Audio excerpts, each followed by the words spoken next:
Hello, everyone. Welcome to Kudlow. I'm Larry Kudlow. So apart from Nancy Pelosi's attempt to either arrest or just do away with Republican House members altogether if they don't wear masks, which they shouldn't, because this whole CDC thing is completely stupid and is now triggering threats to school openings, business openings, job hiring, wrecking kids, and generally catastrophic possibilities, all that.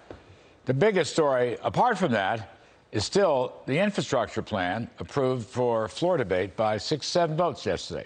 Now, there's a lot we don't know about this. Both the White House and the Republican senators have put out summary so-called fact sheets. I don't know if they're factual or not. But I'll begin by agreeing with my good friend Senator Rob Portman's Wall Street Journal op-ed posted a few hours ago that calls the deal an agreement for necessary investments without destructive tax hikes. All right, I agree. And Senator Portman expressed his complete opposition to the $5 trillion so-called reconciliation package, calling it another reckless tax and spending bill. And I agree with that, too. Furthermore, Senator Portman said what started out as a $2.6 trillion bill with destructive tax increases has been trimmed to $1.2 trillion without destructive tax increases. And I agree with that. Now, I will note that former President Trump always wanted a $1 trillion infrastructure bill. He campaigned on it in 2016 and continued to support it throughout his tenure. I worked on that with some others hard, but we could never get it done in Congress, couldn't get pay-fors and whatnot. But in some sense, this story is another Trump legacy, okay? Now, the numbers inside this plan are still elusive. CBO has no formal price out. Now, I've been reading through the White House and Republican summaries. This is not authority speaking, but the $550 billion spending number, the top-down number, does pop up in both. And it looks to me like basic infrastructure consumes about half of the $550 billion. It's rough nuts. It looks like hardcore greeny climate change spending will absorb about a quarter to a third of the total. So I'm not sure this is exactly right. We're going to need more details. We look at the committee print legislative package so everybody can read it. But, I do want to caution, when you read the White House summary, it talks about, okay, wait for it, good-paying union jobs, right? Think Davis-Bacon forever. Tackling the climate crisis, and then growing the economy equitably. Now, starting on that last equitably point, I continue to not understand what they're talking about because in America, we all start out with equal opportunity at the beginning of the race. But in America, we don't all cross the starting line at the same time. I mean, it would be like one long 350 million horizontal line of people with the same income and wealth.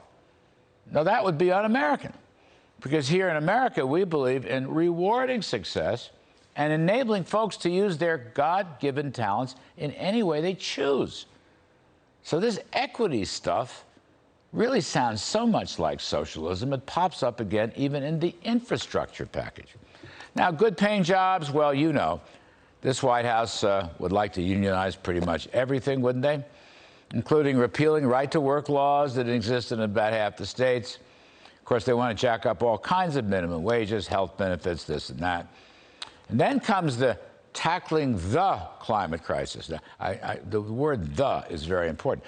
I don't know where the climate crisis is. Now, physicists like Steve Kudlow see no emergency or existential threat to our climate. Other experts like Bjorn Lomborg argue we can rely on technological advances to solve climate issues rather than massive government regulations and taxes. Now, I don't deny that there are climate issues.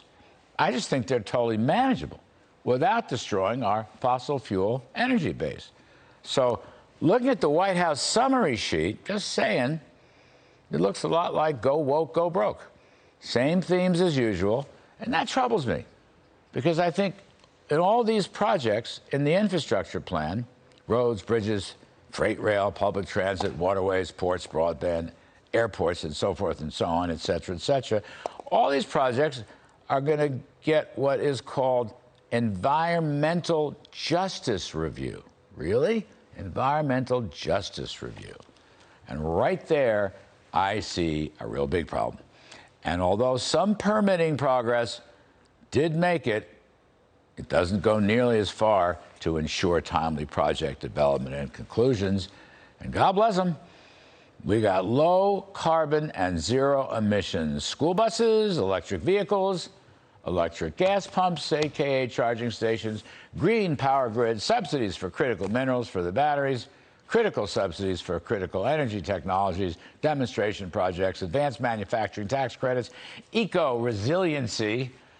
Really, no one on the planet could possibly know how much this stuff is really going to cost, how long it will really take to implement it, and how much this Green New Deal stuff will destroy the economy. Which leads me to my very last point. My favorite pay for in the whole list is $56 billion from, get this, economic growth resulting from a 33% ROI, return on investment, from these infrastructure projects. Now, that there's a big reach, 33%. That's one point. But my question is, since the Democrats want to raise taxes on just about everything, from corporations to small business to capital gains to global taxes on American companies, even to death taxes, all those tax hikes, that's going to wreck the ROI, return on investment, for the entire economy.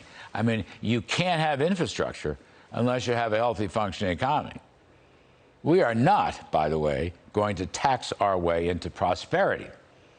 And that's why, whatever happens to this infrastructure bill, it's the big one that will follow it that I worry about, the big plan from Team Biden and the Dems.